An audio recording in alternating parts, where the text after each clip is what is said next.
ሩጫው እዚህ ነው። የፊታችን ሐምሌ 29 በአሜሪካ ኦሪገን ኢዩጂን ላይ የሚደረገው ከ20 ዓመት በታች አትሌቲክስ ሻምፒዮና ሀገሬ ቴሌቪዥን ልክ እንደ ዓለም ዋንጫው ሁሉ በአዲስ ድምቀት ወደ እናንተ በቀጥታ ስርጭት የሚያስተላልፈው አብይ ሁነት ነው። አንቴ ተመልሰናል። እንግዲህ ከኢትዮጵያ ፕሪሚየር ሊግ እና ከአትሌቲክሳችን ጋር የተገናኙ ጉዳዮችን አነሳን። ከዝውውር ጋር በተለይ የበርካታ ክለብ ደጋፊዎች ባለቤት ከሆኑት ክለቦች መካከል አንደኛው የመርሲሳይዱ ክለብ ሊቨርፑል ነው። ነገር ግን ደግሞ በክረምቱ የዝውውር መስኮት እያደረገ ያለው እንቅስቃሴ በተለይ የክለቡ ደጋፊዎችን ያስደሰተ አይደለም። ብዙዎች ሊቨርፑል ባሳለፍነው የውድድር ዓመት ባሳለፍነው ክረምት በርካታ ተጫዋቾችን በሸጠ ማግስት 425 ሚሊዮን ፓውንድ የሚጠጋ የዝውውር ዋጋ ወጪ በማድረግ በርካታ ተጫዋቾችን ወደ አንፊልድ አምጥቷል። ነገር ግን ደግሞ ሊቨርፑል ያስፈረማቸው ተጫዋቾች አብዛኞቹ ስኬታማ ነበሩ ለማለት ይቸግራል። በእርግጥ በጉዳት ምክንያት የተፈተኑ ፕሪሚየር ሊጉን ለመልመድ የተቸገሩ በርካታ ተጫዋቾችን ያየንበት ነበር። በመጪው የውድድር ዓመት ዳግም ወደ ራሳቸው ብቃት ይመለሳሉ ተብለው የሚጠበቁ ፕሪሚየር ሊጉን የሚያውቁት ደግሞ እንደና አሌክሳንደር ኢዛክ የሚጠበቁበት የውድድር ዓመት ነው።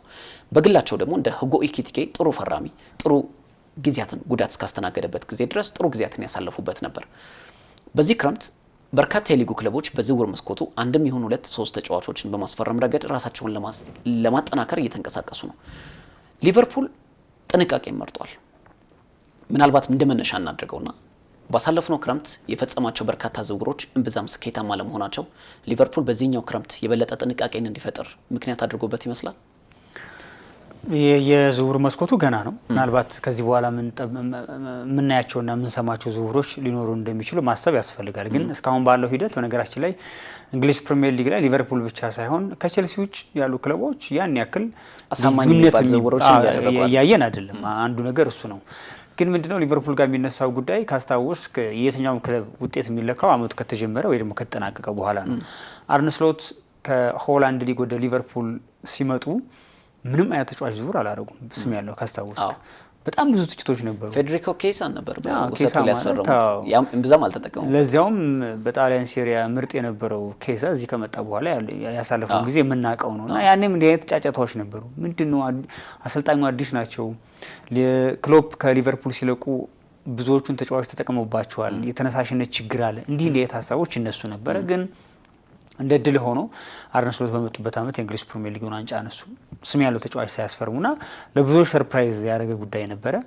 ያ ድል ሰጥቷቸው ሁለተኛው አመት ላይ እንግዲህ ምናልባት በዛኛው ክረምት ያለዋጡትን ገንዘብ ረብጣ የሚባል ከ400 ሚሊዮን ፓውንድ በላይ ወጪ አድርገው በጣም ስም ያላቸው ማለት እንደ አሌክሳንደር ኢሳክ አይነት ተጫዋች ሁጎ ኢኪቲኬ እንደውም በጣም ይገርመኝ ሁለት ተጫዋቾች አንድ ሊቨርፑል ይቀላቀላሉ የሚል እምነት አልነበረኝም በግሌና ከዛ ውጭ እንግዲህ ጀርመናዊ አማካይ ማለት ፍሎሪያን ቨርዝን ጨምሮ መጣ እዛ ቡድን ላይ እና ግን በውጤት ከለካኔ የሆነው ነገር ደግሞ ሌላ ነው። እንደምታውቀው በአውሮፓ ቻምፒየንስ ሊግ በመሳተፍ የገጠማቸውን ፈተና የምታስታውሰው ነውና ከሊቨርፑል የማይጠበቅ ምክንያቱም እድሎች ነበሯቸው። በዛ ስብስብ ያን ዋንጫ ያሳካ ቡድን ብዙ አድርጎ ብዙ በጣም ኤክሴል አድርጎ ይመጣል ሲባል እንዲህ አይነት ፈተና ገጥሟቸዋልና ምናልባት አዲሱ አሰልጣኝ አንዶኒ ራዮላ ሁለት ነገሮች መካከል የቆሙ አሰልጣኝ ይመስለኛል። እንደምታውቀው ሰውየው በቦርንማውዝ በጣም የተሳካ ጊዜ ነው ያሳለፉት። ለትልቅ ቡድኖች ፈተና የሆነ ቡድን ገንብተው አሳይተውናል።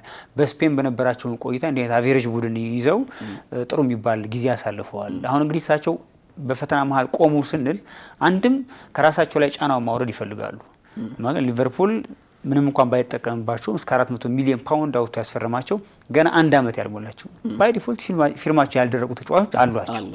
እዚህ ስብስብ ላይ የትኛው ገንዘብ ወጥቶ ምን ማስፈረም አለብኝ የሚለው ጉዳይ ጥያቄ የሚነሳበት ጉዳይ ይመስለኛል። አንዱ እሱ ነው።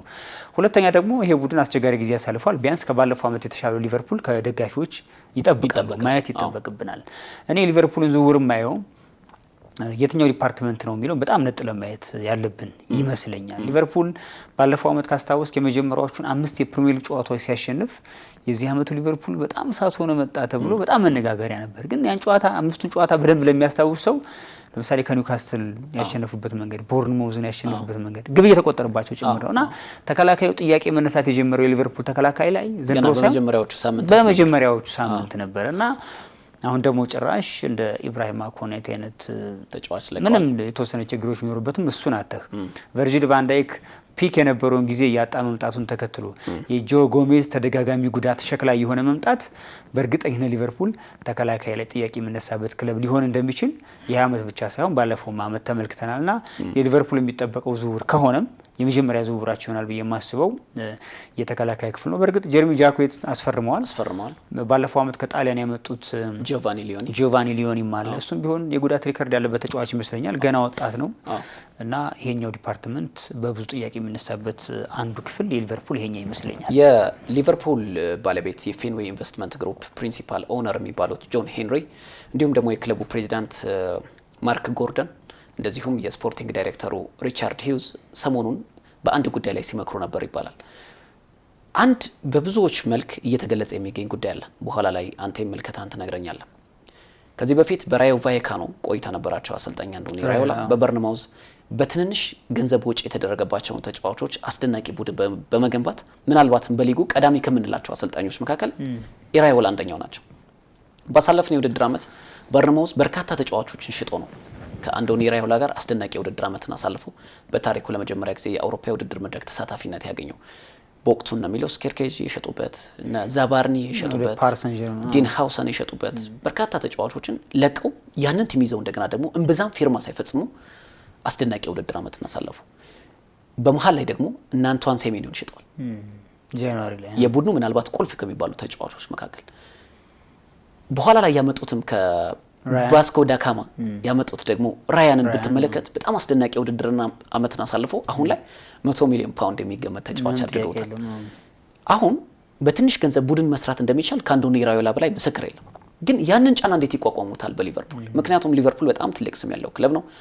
ዋንጫዎች ማሸነፍ የሚጠበቅብህ በጣም አስደናቂ የደጋፊዎች ባለቤት የሆነ ታሪካዊ ክለብ ነው።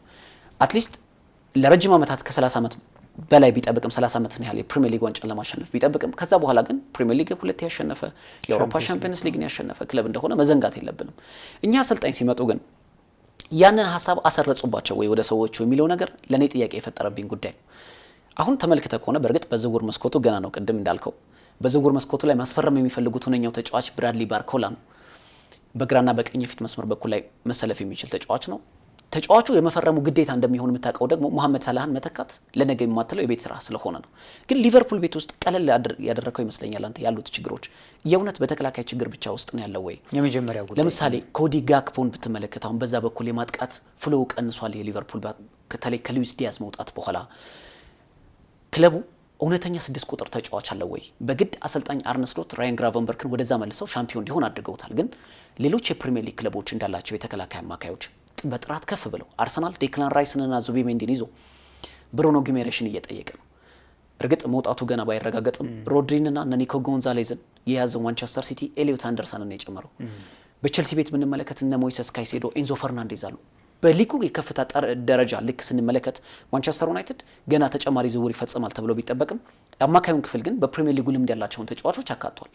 ስፔሻሊ ዮሪ ቴሌማንስን በልዩነት መጥራት የምንችለው ተጫዋች እንደሆነ ይታወቃልና ሊቨርፑል አሁን ያለው ስኳድ የእውነት በአንድና በሁለት ተጫዋቾች ብቻ የሚፈታ ችግር ነው ወይ? ምክንያቱም አምና ቅድም እንደገለጽከው የተከላካይ ችግር ነው ተብሎ ተጫዋች ክለቡ ተስፋ የተጣለባቸው ጀረሚ ጃኩዌትንና ጂዮቫኒ ሊዮኔን አስፈርሟል። ግን ኢብራሂማ ኮናቴን ለቋል።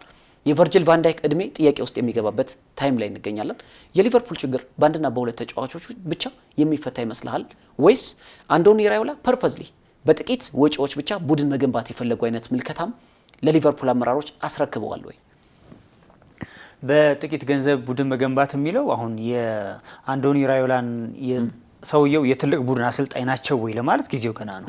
እንዲህ አይነት አሰልጣኞች አሉ። ለምሳሌ ኡናይ ኤምሪን ብትመለከታቸው አቨሬጅ የሚባሉ ቡድኖች ላይ ማን እንደሆነ በሚገባ አሳይተዋል። ትልቅ ቡድኖችን በያዙባቸው ለምሳሌ ፓሪስ ሰን ዠርመን ሄደው የገጠማቸውን ፈተና ለዛውም ደካማ የሚባለው አውሮፓ ላይ ብቻ ሳይሆን ዓለም ላይ ወደ 5ኛ 6ኛ ደረጃ ላይ የሚቀመጥ ብቻውን ያለ ክለብ ይዘው ዋንጫ ያጡበት አመት ነበር። በሊግ ዋን ዋንጫ የተነጠቁበት አመት ነበር። ወደ አርሰናል መጥተው ምንም እንኳን በጊዜ ሰጥቷቸዋል ብዬ ባላምንም ወደ አርሰናል መጥተው የገጠማቸውን ፈተና በሚገባ እንመለከታለን። ኡናይ ኤምሪ እንዲህ አይነት አሰልጣኞች አሉ።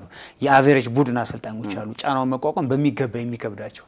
ስለ አንዶኒ ራዮላ ካነሳን ይሄን ለማየት ጊዜው ገና ነው። ሊቨርፑል የሚባል አንድ ትልቅ ስም ያለው የእንግሊዝ ስመጥር የሆነ ክለብ ይዘዋል። እንግዲህ ቀጣዩ አመት ሲመጣ ሰውየው ማን እንደሆነ በሚገባ እናያለን።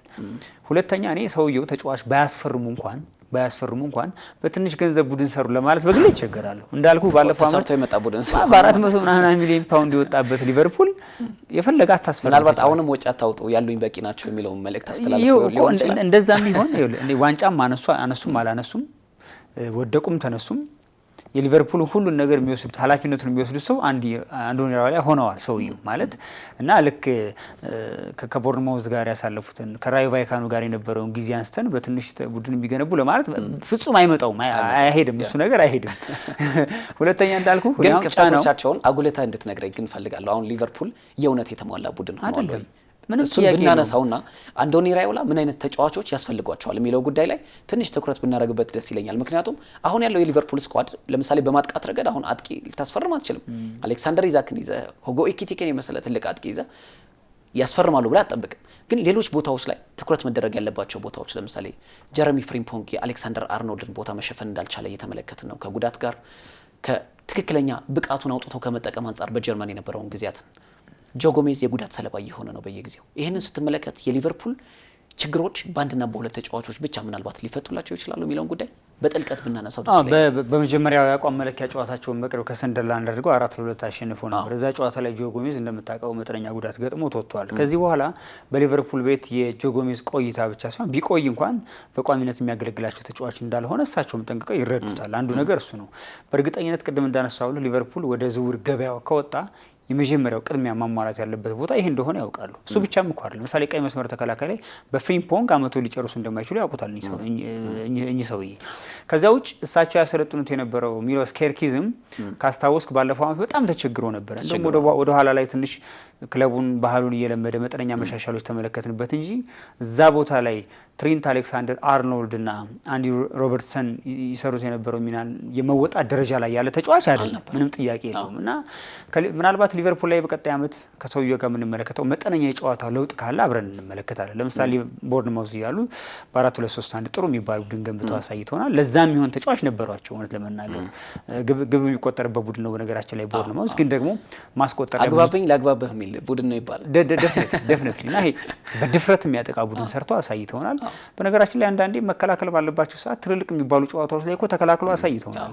ለምሳሌ ከሲቲ የነበረውን የመጨረሻዎቹን ጨዋታ አርሰናልን ያሸነፉበትን መንገድ ካየ ብዙ ኢቭን በሊቨርፑል የተሸነፉበት ከመጀመሪያዎቹ 5 ጨዋታዎች ካስታወስ አንፊልድ ላይ የተደረገው 4-2 ያለቀው ጨዋታ ላይ የዘረኝነት ጥቃት ሴሜንዮ የተሰነዘረበት ጌም ላይ 2 ግብ ያስቆጠረበት ጨዋታ በየትኛውም የጨዋታ መንገድ የተሻለ ቡድን ቦርንማውዝ ነበር እንደምታስታውሰው፣ ምንም እንኳን በዛ ጨዋታ ተሸንፈው ቢወጡ እና እንዲህ አይነት እብደት የተሞላበት ቡድን በሊቨርፑል ቤት ላንመለከት እንችላለን። ምክንያቱም ሊቨርፑል 5ኛ 4ኛ ሆኖ እንዲያጠናቅ አይፈለግም። አሁን ካለበት ሁኔታ አንጻር ቢያንስ ወደ ነበረበት ክብር የመለስ ጫናዎች አሉና እሳቸው በስፔንም በለው በእንግሊዝ ባሳለፉበት ቆይታ ምንም ጫና ያለባቸው ሰው አልነበሩም እና ወደ ሊቨርፑል ሲመጡ ይሄን ጫና የመሸከም የመቋቋም በእያንዳንዱ ጨዋታ ውጤት ማስመዝገብህ እኮ አይደለም የጨዋታ መንገድ የሚተችበት ሊግ ላይ ነው ያለው። የጨዋታ መንገድ ለምሳሌ ተቸግረው የሚያሸንፉበት ጨዋታ ላይ እንግሊዝ ሚዲያዎች ስራ ፈተው ዝም ሊሏቸው ጭምር አይችሉም። እና እንዳልከው የሊቨርፑልን የቡድን ግንባታ ከተመለከት ነው ራሱን ችሎ ሊቨርፑልን ሳይሆን የምናነሳው የሊቨርፑል ቀጥተኛ ተፎካካሪዎች እነማን ናቸው፣ ምን ላይ ነው ያሉት የሚለውን ማንሳት በጣም ያስፈልጋል። እና አሁን ባለው ስብስብ ሊቨርፑል ምንም ጥያቄ የለውም። የስም መስመሩ ጥያቄ ላይ ያነሳበት ይችላል። ግን አሁን ባለው የተከላካይ ክፍል ብዙ ርቀት ይጓዛል ብዬ በግሌ እምነት አይኖረኝም። የባለፈው አመት ደግሞ በቂ ማሳያ ነው። መሀል ክፍሉን ከተመለከተን በነገራችን ላይ ግራቨንብሪጅ በጣም ይተዋጣለት ጎበዝ ተጫዋች ነው፣ ምንም ጥያቄ የለውም። ማካሊስተር ባለም ዋንጫው ላይ ምን ያክል አይነት ተጫዋች እንደሆነ በሚገባ ተመልክተናል። እንደው እንደዚህ አይነት ደካማ ቡድን ውስጥ ሆኖ አየነው እንጂ አርጀንቲና ጋር አሁንም በቋሚነት ነገሮችን ማገልገል ያለውን መስጠት የሚችል ተጫዋች እንደሆነ ተመልክተናል። ግን የስኳዱን ጥልቀት ለምሳሌ ማካሊስተር ጉዳት ቢገጥመው ግራቨንብሪጅ የሆነ ችግር ቢገጥመው ያን ቦታ ሊተካላቸው የሚችል ተጫዋች አላቸው ወይ ካልክ የትኛውም ተጫዋች ሊጠራ አይችልም። እና ይሄኛው የዝውውር ገበያ በእርግጠኝነት አንዶኒ ራዮላ አቨሬጅ ተጫዋች ያስፈርመው የሚያልፉት አይመስለኝም። በዛም ደግሞ ውጤቱን ማካካስ የሚቻል አይመስለኝም። እና በንቃት ከገባ ሊቨርፑል ወደ ገበያ የሚገባው በዚህኛው የጨዋታ መንገድ ነው። መሐመድ ሳላ መተካት የተባለው ነገር ላይ እኔ ያለኝ መሐመድ ሳላ ሲወጣ መሐመድ ሳላ የሚባል ተጫዋች አተካም። የትኛውም ክለብ ይሄን ማድረግ አልቻለም። ቅድም የጨዋታ መንገዱ ላይ ለውጥ ሊኖር ይችላል ያልኩም አንዱ እሱ ነው። ለምሳሌ አሁን ብራድሊ ባርኮላ እንግዲህ ከ100 ምናምን ሚሊዮን ፓውንድ በላይ ዋጋ ተለጥፎበታልና እንዳለመታደል ሆኖ የሊቨርፑል ክፍተት ያለው ተከላካይ ላይ ነው። ግን መሐመድ ሳላ ያለቀቀው የፊት መስመር ተጫዋች ነው። የፊት መስመር ደግሞ ተጫዋች ችግር ያለበት ቡድን አይደለም ሊቨርፑል። ኢኪቲኬ ከጉዳት ተመልሶ የተወሰነ ጊዜ ይፈጅበታል። አሁንም ሰሞኑ የሰማው ዜና ደግሞ አሌክሳንደር ኢሳክ መጠነኛ የተከሻ ጉዳት እንዳለበት እየሰማ ነው የምንገኘውና ፕሪሚየር ሊጉ እንደተጀመረ ወሳኝ ተጫዋቾቻቸውን ያገኛሉ የሚል እምነት የለኝም። እና ብራድሊ ባርኮላ ደግሞ በፈረንሳይ እንደምታስታውሰው በጣም በርካታ ችግሮች ያሉበት ተጫዋች ነው። በነገራችን ላይ ቋሚ ሆነ ፓሪስ ሰን ጀርመን አልተመለከትነውም። ተቀይሮ በገባባቸው አጋጣሚዎች ውጤት የቀየረባቸው ጨዋታዎች እንዳሉ ሆኖ በጣም አባካኝ የምትለው አይነት ተጫዋች ነው እና ገና ብዙ ያልተፈተነ ያልተሰራ ተጫዋች እንደሆነ ይሰማኛልና ገና ሳይመጣ ብራድሊ ባርኮላ ላይ የወረድክበት ኖ ጨዋታውን በሚገባ ባርኮላ ለተመለከተ ሰው የሞቢሊቲ ችግር የለበትም። ልክ እንደ ፌርሚኖ አይነት የመሮጥ ተከላካዮችን የማስጨነቅ ኳስ የመያዝ የመግፋት ችግር የለበትም። ግን የሚያገኛቸውን ኳሶች በሚገባ ግን ወደ ውጤት መቀየር ላይ በጣም በርካታ ችግሮች እንዳሉበት ቁጥሮቹን ማንሳት ይቻላልና እንግዲህ ካስፈረሙት የእንግሊዝ ፕሪሚየር ሊግ ነው። ብዙ ፊዚካል ብዙ ጉልበት የሚጠይቅ ጠንካራ ተከላካዮች ያሉበት ሊግ ነው። ፈረንሳይ ላይ የተመለከተውን ብራድሊ ባርኮላ እዚህ ላይ ላተመለከቱ ትችላለና ይሄ ራሱ ሌላ ፈተና ነው። ምናልባት ግን አሁን ብራድሊ ባርኮላ ባለፉት 2 ዓመታት ለፓሪስ ሴን ጀርሜን በነገራችን ላይ የተጋነነ ቁጥር የለው 34 ጎሎችን ያስቆጠረው 26 ግብ የሆኑ ኳሶችን አመቻችቶ አቀብሏል። ግን ብዙዎች ምን ይላሉ? ካስቆጠራቸው ጎሎች በላይ የሳታቸው ኦን ታርጌት ኳሶች ይበልጣሉ ሲሉ ያነሱታል። በእርግጥ በጨዋታ እንቅስቃሴ ረገድም የተመለከትንበት በአውሮፓ ሻምፒዮንስ ሊግ አርሰናል ከፓሪስ ሴን ጀርሜን በነበሩት ሁኔታዎች ላይ ምናልባትም ለፓሪዚያኖቹን ዋጋ ሊያስከፍሉ የሚችሉ ስህተቶችን ሲሰራ እንደነበር ተመልክተናል። ግን ለኔ ብራድሊ ባርኮላ ትክክለኛው ፈራሚ ነው ብዬ ነው የማምነው። 23 ዓመቱ ነው። የአውሮፓ ሻምፒዮንስ ሊግን አሸንፏል በዚህ እድሜው። ገና የበለጠ ማደግ የበለጠ ከተሰራበት ተጫዋቹ ከፍ ያለ ደረጃ ላይ መድረስ እንደሚችል በብዙ መልኩ የምታይበት አቅም ያለው ተጫዋች ነው። በጣም ፈጣን ነው። ከተከላካዩ ጀርባ መሮጥ ይችላል። ጠንካራ ጎኖቹን ስናነሳ ማለት ነው የአንድ ለአንድ ግንኙነቶች ላይ በጣም ምርጥ ከሚባሉ ድሪብለሮች መካከል አንደኛው ነው። ይህ ተጫዋች ኃላፊነት ምን ማለት እንደሆነ በፓሪስ ሴን ጀርሜን እና በፈረንሳይ ብሔራዊ ቡድን አትሊስት ያውቀዋል። አሰልጣኝ ዲዲዬ ዴሾም እኮ በርካታ ጨዋታዎች ላይ በዚህ ዓለም ዋንጫ ላይ በቋሚነትም ሲጠቀሙት ተመልክተናል። ዴዚሬ ዱዌን በማስቀመጥ ተጫዋቹ ቨርሳታይል መሆኑ ደግሞ ለአሰልጣኝ አንዶኒ ራዮላ በጣም አመቺ ይሆናል። አንዶኒ ራዮላ በጣም ቨርሳታይል ተጫዋቾችን ይወዳል። ለምሳሌ አንቷን ሴሜኒዮን ሲፈልጉ በቀኝ ሲፈልጉ በግራ ያሳልፋሉ። ታቨርኔርን እንመልከተው በቦርንማውዝ አስደናቂ ጊዜያትን እያሳለፈ የሚገኘው 10 ቁጥር ላይ በግራና በቀኝ ሲያሳልፉ ተመልክተናል። ኤል ጁኒየር ክሩፒን እንመልከተው። አሌክስ ስኮትን ምን አይነት ተጫዋች እንዳደረጉት ተመልክተናል። አይደለም ትንሽ አቅም ያለው ተጫዋችን አግኝተው ማለት ነውና ለሊቨርፑል ምናልባት ብራድሊ ባርኮላ ትክክለኛው ተጫዋች ይሆናል የሚል እምነት አለኝ። አሁንም ማጥቃት ለማይሰለቸው ለአንዶኒ ራዮላ ቡድን ትክክለኛው ፈጣን ተጫዋች ባርኮላ መስሎ ይታየኛል። ከእድሜው አንጻር የደረሰበት ደረጃ በጣም ጥሩ የሚባል ነው። ግን ከዚህ በላይ ማደግ እንዳለበትና አሁንም አባካይ ነው የምንለው ገና በ23 ዓመቱ። ስለዚህ በጣም ፒክ ደረጃ ላይ ደርሷል ማለት ነው። ምክንያቱም በዚህ እድሜው ማስተካከል ያለባቸውን ጊዜ ነገሮች ለማስተካከል አሁንም በጣም አሪፍ እድሜ ላይ ስለሚገኝ ማለት ነው። ግን አንድ ጥያቄ የፈጠረብኝ ነገር ደግሞ አለ። ለምሳሌ አሰልጣኝ አንዶኒ ራዮላ በቦርንማውዝ አስደናቂ ከዋክብቶችን አስመልክተውናል። እነዚህ ተጫዋቾች በበርካታ የአውሮፓ ክለቦች እየተፈለጉ ነው። ለምሳሌ አሌክስ ስኮት በተለያዩ የፕሪሚየር ሊግ ክለቦች እየተፈለገ ነው። ቸልሲም 64 ሚሊዮን ፓውንድ አካባቢ አቅርቦለት እንደነበር ይታወሳል። ትላንት ዝውውሩ ቢቋረጥም አንዳንድ ወሬዎች የስፔን እነ ዲያሮ ኤስ እና እነ ማርካን የመሳሰሉ ኤል ጁኒየር ክሩፒን ከባርሴሎና ጋር ስሙን ሲያያይዙት የተመለከትንበት ነበር። ራያን አሁን ላይ ምናልባትም አንዶኒ ራዮላ ባርኮላን ማግኘት የማይፈልጉ ከሆነ ፊታቸውን ሊያዞሩ እንደሚችሉ የሚሰሙ መረጃዎች አሉ። ለኔ የተሻለው ዝውውር ከባርኮላ እንደውም እሱ ይመስለኛል። ግን እዚህ ጋር አንተ ምናልባት ቅድም የገለጽከው ሀሳብ ትኩረቴን ሳበው። አንዳንድ አሰልጣኞች በትንሽ ክለብ ውስጥ የሰሩ አሰልጣኞች ሂደው ለመፈተን በጣም እንደሚቸገሩ ይታወቃል። ይህ ደግሞ ባለፉት ዓመታት በአሰልጣኞች ተመልክተናል። ለምሳሌ ዴቪድ ሞይስ በኤቨርተን ጥሩ ጊዜያትን አሳልፈው ኦልድ ትራፎርድ ላይ ሲባክኑ ተመልክተናል። አሰልጣኝ ኡናይ ኤምሪ በቪያሪያል በአስቶን ቪላ ጥሩ ስራን ሰርተዋል። ግን በፓሪስ ሴን ጀርሜን እና በአርሰናል ደግሞ የሊግ ዋንጫዎችን አሸንፏል። ለምሳሌ በፓሪስ ሴን ጀርሜን የሊጉ ዋንጫ ግን የትኛውም አሰልጣኝ ጋልቲየር የሸነፉበት ሊግ እንደነበር መዘንጋት የለብንም። የትኛውም ሰው ፒኤስጂን ማሸነፍ ይችላል። ግን የሚጠበቅበት ደግሞ ትልቅ ደረጃ አለ። እነዚህ ተጫዋቾች ግን ምናልባት ልክ እንዳሰልጣኙ ሁሉ የሚቴብል ተጫዋቾች ስለሆኑ ነው አሰልጣኝ አንዶኒ ራዮላ የቀድሞ ተጫዋቾቻቸውን ላለማስፈረም ጥረት ያደረጉት። ትልቅ ጥያቄ የፈጠረብኝ ይሄ ነው። ሌሎች ክለቦች አሁን አንቷን ሴሜኒዮን የሸጠ ቡድን እነ ዲን ሃውሰን እነ ሚሎስ ኬርኬዝን የሰጠ በአሰልጣኝ አንዶኒ ራዮላ ስር አሁን ግን ለምን አንዶኒ ራዮላ የቀድሞ ተጫዋቾቻቸውን ለማስፈረም ጥረቶችን ለምን አላደረጉም? ከምን አንግል አየኸው? ምናልባት እነዛ ተጫዋቾች ለትንሽ ቡድን የተሰሩ ተጫዋቾች በመሆናቸው በማመናቸው ምክንያት ወይስ አሁን ያለባቸውን ደረጃ ከፍ ለማድረግ ትልልቅ ተጫዋቾችን ለማስፈረም ጥረታቸው በዛ መመልከት እንችላለን። የብራድሊ ባርኮላን ዝውውር ካነሳን አንዱ ችግር የሚሆነው እኔ ማነሳው በግል የሚታየኝ ከ100 ሚሊዮን ፓውንድ በላይ ለብራድሊ ባርኮላ ዝውውር አውጥተህ ክላስ ያለው ተጫዋች ወይም ተከላካይ ልታስፈርም ትችላለህ ወይ ነው። ባላንስ አያደርግም። በእርግጠኝነት ሊቨርፑል ለሁለት ተጫዋቾች ከ200 ሚሊዮን ፓውንድ በላይ አውጥቶ ያስፈርማል የሚል እምነት የለኝም። ምክንያቱም ገና ዓመት አልሞላውም ከ400 ሚሊዮን ፓውንድ በላይ ይሄ ክለቦች ካወጣና እኔ ሚዛኑ መሆን ያለበት ሊቨርፑል ይሄን ያክል ዋጋ ማውጣት ያለበት አንድ ክላስ የሆነ ተከላካይ ያስፈልገዋል የሚል እምነት አለኝና ዝውውር እኮ ሰማ ነው ኦልሞስት ወደ ወር ሊጠጋው ነው ሊቨርፑል ከባርኮላ ጋር ያለው ዝውውር ከተገናኘ አንድ ወር እያለፈው ምንም በነገር እድገት አላሳየም። ሚዲያዎች በተለያየ መንገድ ይዘግቡታል።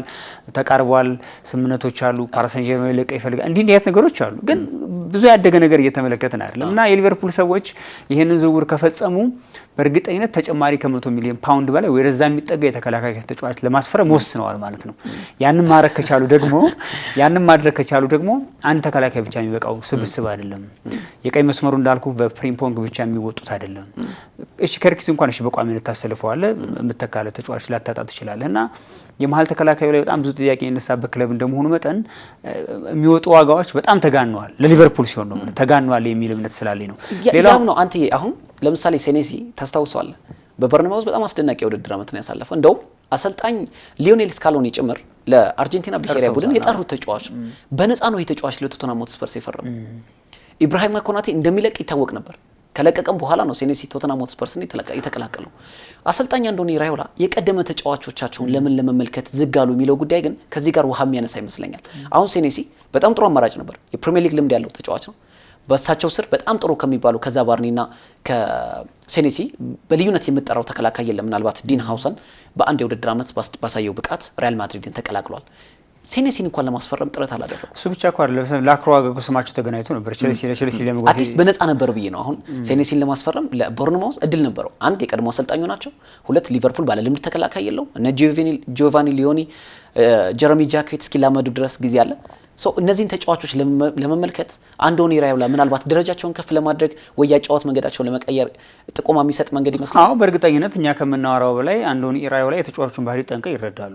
ለምሳሌ ቦርንማውዝ ጥሩ ነበር ስንል እነዛ ተጫዋቾች ያሉባቸውን ድክመት በሚገባ ጠንቀው ይረዳሉ። ወደ ሊቨርፑል ከመጡ በኋላ የነዚህ ተጫዋቾች አጣማሪ ያላቸውን ባህሪ ጠንቀው ይረዳሉ። ይሄ ማለት ለምሳሌ ሴንሲን ባመጣው ከሱ ጋር የሚጫወተው ተጫዋች ማን ነው? የሱን ባህሪ ድክመቱን ማለት እያንዳንዱ ተጫዋች ለምሳሌ ዝውውር ሲፈጸም በጣም አናሊቲካል ነው እንደምታውቀው። የግራ እግሩን ምን ያክል ይጠቀማል፣ ቀኝ እግሩን ምን ያክል ይጠቀማል፣ ቡድኑ ሲጠቃ የት ጋር ነው ሙሉ ዳታ አናላይሲስ ተወስዶ አላቸው እና ስለዚህ እያንዳንዱ ተጫዋች ለምሳሌ በሳቸው ልክ ያለ አሰልጣኝ ተጫዋች ሲያስፈርም ያለ ምክንያት አይደለም ልፈልግ ነው እና ሴንሲን ሳይፈልጉ ቀርተው ላይሆን ይችላል፣ ኦር ደግሞ ራያንን ሳይፈልጉት ቀርተው ላይሆን ይችላል። ግን ከሱ ጋር የሚጫወተው ተጫዋች የሊቨርፑል የጨዋታ መንገድ ሊቨርፑል የመጣበት መንገድ የውጤት ጉዞዎች ተደምረው አናሊስት ተሰርቶላቸው የነበረ ያለ ተጫዋች ከማስወጣት አዲስ ተጫዋች አለማምጣት ይቀላል አይደል? ስለዚህ ለዛም ይሆን ተጫዋችና አጫዋት መንገድ መከተል የሚገደዱ ከሆነ የተጫዋች ምርጫቸውን በዛ ልክ ሊሰሩት ይችላሉ የሚል እምነት ስላለኝ ነው። ከዛ ውጭ አብሮ መነሳት ያለበት ሊቨርፑል አሁን የሊቨርፑል ሰዎች እኔ ከሊቨርፑል በዚህ ዓመት ጉዞ የሚጠብቁት ምን እንደሆነ መገመት ባልችልም በእርግጠኝነት ሰውየው ዋንጫ ያመጣሉ ብሎ የሚጠብቁ አይመስለኝም። ምክንያቱም እንዳልኩ ገና ወጣት አሰልጣኝ ናቸው። በትልቅ ደረጃ የተፈተኑ አሰልጣኝ አይደሉም። ሊጉ በጣም በርካታ አሰልጣኞችን ቀይሯል። በነገራችን ላይ ባለፈው ምሳነሳው ነበር ወደ 12 የፕሪሚየር ሊግ አሰልጣኞች ገና አንድ ዓመት ያልሞላቸው ናቸው እሳቸውን ጨምሮ። ስምንቶቹ ቶፕ 6 ራሱ እኮ ከቶፕ 5 ምንላቸው ክለቦች ምናልባት የዲዘርቢ ካላስገባ ነው በስተቀር ስፐርስ ላይ ቶፕ 5 ምንላቸው ክለቦች ሶስቱም አዲስ አሰልጣኞች ናቸው። አዲስ ነው የዲዘርቢም አዲስ ነው። ዞማሬስካም ኢራዮላም እንደዚሁም ደግሞ ዣቢ አሎንሶም ብንጠቅስ በአዲስ መልክ ነው ዲዘርቢም ቢሆን እኮ ነገራችን ላይ ገና አመት ገና ፊርማው ያደረገ አሰልጣኝ ነውና እድሎች አሉት ሊቨርፑል ለመናገር። ምክንያቱም ለምሳሌ ቼልሲን ካነሳህ ገና የማያልቀው ሽግግር ውስጥ ያለ ቡድን ነው። ገና የማያልቀው ሽግግር ምልህ አዲስ አሰልጣኝ መጥቷል፣ ተጫዋች እያስፈረመ ነው። አሁን ቡድኑን በትንሽ ባንጋፋ ተጫዋች ለማጠናከር ጥረት እያደረገ ነው። አሁንም ሽግግር ላይ ያለ ቡድን ነው። ማንቸስተር ዩናይትድ ገና ያላለቀ ሽግግር ላይ ያለ ቡድን ነው። ገና እየተሰራ ያለ ቡድን፣ ገና የሚፈርሙት የሚለቁት ያልታወቁበት ክለብ እንደሆነ ይታወቃል። ቶትንሃም የምታየው ነው። ዝውውሮች ላይ በንቃት ተሳትፏል። ጥሩ የሚባሉ ተጫዋቾችን ያስፈርሟል። ግን ደግሞ ከዛ አዙሪት ከዛ ላለመውረድ ከሚደረግ ትግል ለመውጣት ትግል ላይ ያለ ቡድን ነውና እንዲህ አይነት ቀዳዳዎችን ተጠቅመው የተለየ ተአምር ካሳዩን አንዶኒ ኢራዮላ እንመለከታለን። ግን እንደዛም ለመሆን ግን ሊቨርፑል ራሱ ሽግሩን አልጨረሰም። የኔ ጥያቄ ሽግሩን አልጨረሰም ስለ የኋለኛውና የመሀል ላይ ያለው ዲፓርትመንት ገና ያልተሟላ ስብስብ ያለው ቡድን እንደመሆኑ በጣም ፈተና ይሆንባቸዋልና እያንዳንዱን በሊቨርፑልና በአርሰናል መካከል በሊቨርፑልና በቼልሲ በሊቨርፑልና ማንቸስተር መካከል ያለው ንጽጽር ከሰራው ሰፊ የሚባሉ ልዩነቶች አሉ። በተለይ ቼልሲና ሲቲ ያን ያክል ስኳድ የጥራት ችግር ያለባቸው አይደሉም አሁን ባለው ሁኔታ ዘሴሚስቱር አርሰናል ማለት ነው። ከዛ ውጭ ያሉት ክለቦች ግን ምናልባት ለሊቨርፑል እድል የሚፈጥሩ ከሆነ አብረን የምንመለከተው ይሆናል። ግን አንዶኒ ኢራዮላ እንዳልከው በስፔንና በቦርንማውዝ ቤት የነበረውን የሃኒሙን ጊዜ ግን ሊቨርፑል ቤት የሚያገኝበት እድል ሊቨርፑል ብራድሊ ባርኮላን ካላስፈረመ ከበርካታ ተጫዋቾች ጋር ደግሞ ስሙ እየተያዘ ይገኛል። ለምሳሌ ኤሲ ሚላንን እንደሚለቅ ያሳወቀው ራፋኤል ሊያው አለ። በጀርመኑ ክለብ ኮሎን ጥሩ ጊዜያትን ማሳለፍ የቻለው ሰይድ ኤልማል አለ። በፈረንሳይ ብሔራዊ ቡድን የዓለም ዋንጫ ስብስብ ቢካተትም ነገር ግን አንድም ጨዋታ ያላደረገው ደግሞ ማግነስ አክሎቺ አለ። በሞናኮ በጣም አስደናቂ ጊዜያትን ያሳለፈው። ሌላው ትንሽ እንደውም ኢንተረስቲንግ መስሎ የታየኝ የያንኩባ ሚንቴ ጉዳይ ነው። የብራይተኑ ኮከብና በርካታ ክለቦች እዚህ ተጫዋች ላይ ፍላጎታቸውን አሳይተዋል። ነገር ግን ደግሞ ምናልባት የሳላህ አይነት ግራግር ያለው ካላቸው ተጫዋቾች መካከል አንደኛው ተደርጎ መቆጠር ይችላል ብዬ አስባለሁ። በእርግጥ ሳላህን መተካት አይቻልም። እርግጥ ከጊዜ በኋላ ሳላህን የሚመስል ተጫዋች ልንመለከት እንችላለን። ግን በወጥነት ለ4 እና ለ5 ዓመታት ግን በሳላህ ልክ ሊቨርፑልን ከፍ ያደረገ ተጫዋች ማግኘት ሊቸገር ይችላል። ግን ያንኩባ ሚንቴ ድሪብል አደራረጉ፣ ክሮስ የሚያደርግባቸው መንገዶች፣ ውሳኔ ሰጭነቱ፣ ከቦክስ ውጭ የሚመታቸው ኳሶች ግን ምናልባት ለሳላህ ለመቅረብ ትልቅ እድል አለው። ፕሪሚየር ሊጉንም በዛው ልክ ስላወቀው ማለት ነው። ግን አንድ ነገር ደግሞ እናንሳ። አሰልጣኝ አንቶኒ ራዮላ የመስመር ተጫዋቾችን በጣም የሚወዱ ሰው ናቸው።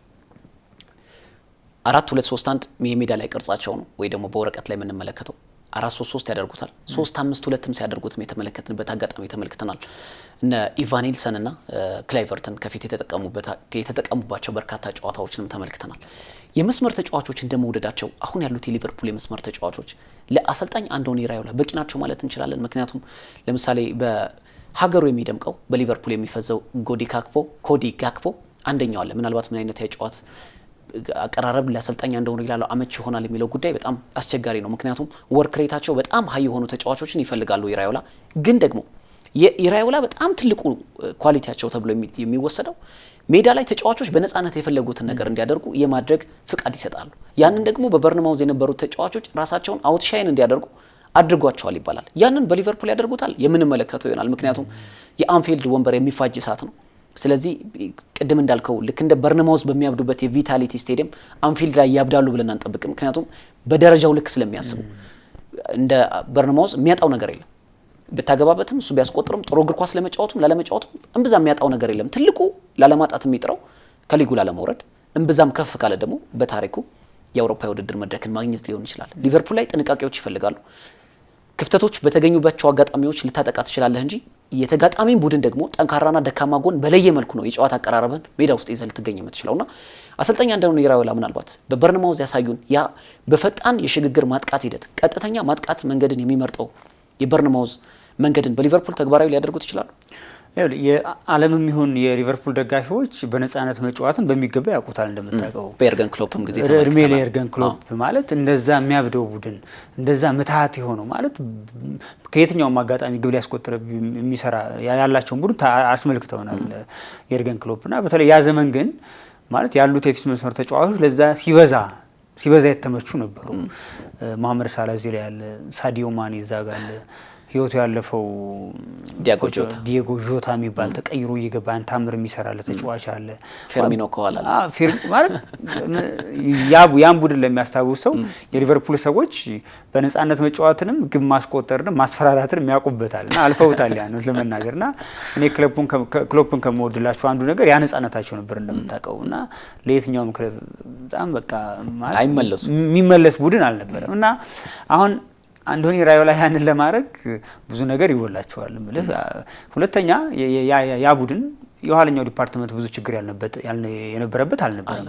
አማካይ ክፍሉም በብዙ ተጫዋቾች ተሞላል እና ሄንደርሰን ቶፕ ላይ የነበሩበት ዘመን ነበር። ሁሉን ነገር ማድረግ የሚችሉ ቨርጂል ቫን ዳይክ ፒኩ ላይ የነበረበት ዘመን ነበር። አጣማሪው እየተቀየረ የሚገባው ትውልደ ካሜራውያን ተጫዋች እንዲህ ተጫዋች ነውና አርኖልድ ማጥቃቱ ላይ አብዝቶ የሚሳተፍ ሮበርትሰን ማጥቃቱ ላይ አብዝቶ የሚሳተፍ ቋሚ 11 የምትላቸው ተጫዋቾች ለክሎፕ አጫዋት ሲበዛ የተመቹ ነበሩና ያን ነገር አንቶኒ ራዮላ የማድረግ እድላቸው ለኔ ጠባብ ነው፣ በጣም ጠባብ ነው።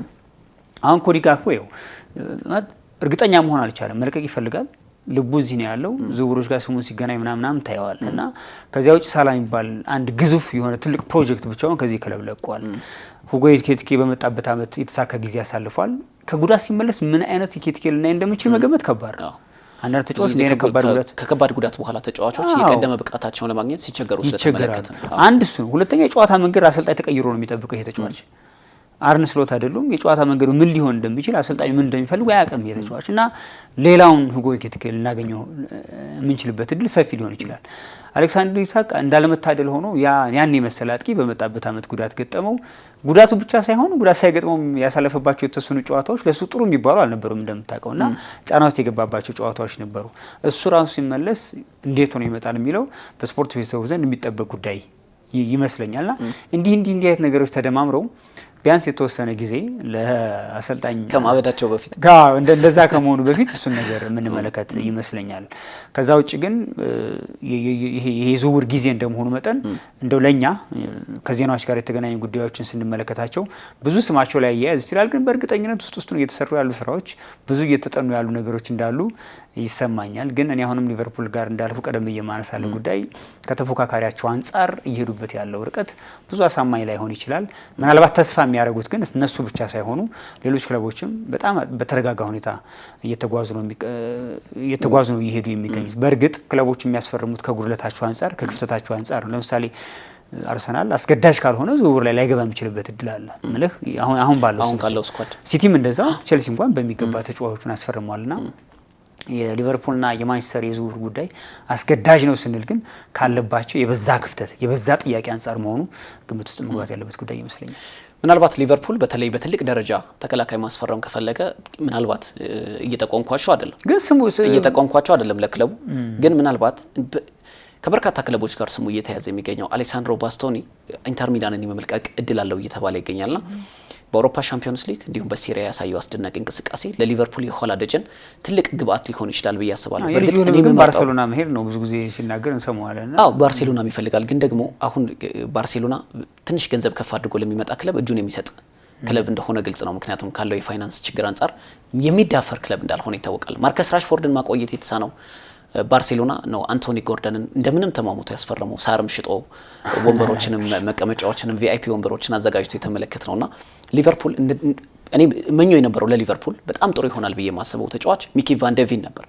ሚኪ ቫን ዴቪን የጉዳት ታሪኩ ጥሩ አይደለም፣ ግን ካለው ፍጥነት አንጻር የሊቨርፑል አሁንም የማይደክመው የማጥቃት መንገድን ለማገዝ ሚኪ ቫን ዴቪን ትክክለኛው ተጫዋች ነበር።